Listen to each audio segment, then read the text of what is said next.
Hello, I'm Patience Aliyu. Here's the NAN News highlights. The National Emergency Management Agency says it has received another batch of 160 assisted voluntary returnees from Libya who were stranded in failed attempts to reach different European countries.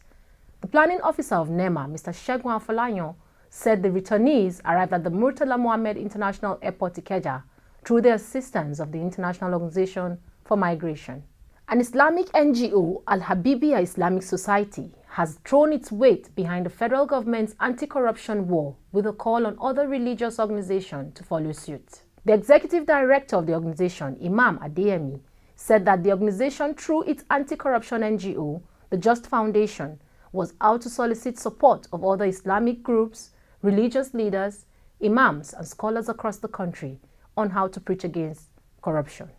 The World Food Programme says it has spent $126 million to provide food aid in various forms to 1.2 million people in 16 northern Nigerian states since 2017. The agency's head of communication in Nigeria, Ms. Injamari Venice, listed the states as Katsina, Kaduna, Taraba, Zamfara, Sokoto, Kano, Yobe, Borno, Adamawa, Bauchi, Benue, Gombe, Jigawa, Kebbi, Plateau, and Niger. President Paul Biya of Cameroon says he will run for re-election in October, aiming to extend his 36-year rule and maintain his place on a shortening roster of long-standing African leaders. Biya, who came to power in 1982 when his predecessor retired, is seeking a 7th term in office that could see the 85-year-old rule well into the 90s. And postal voting has started in Zimbabwe ahead of the July 30 general elections, the Zimbabwe Electoral Commission has said.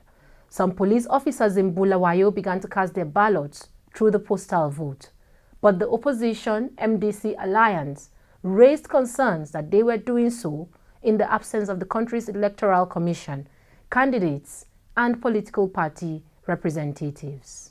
For details of these and other stories, log on to our website, nan.ng.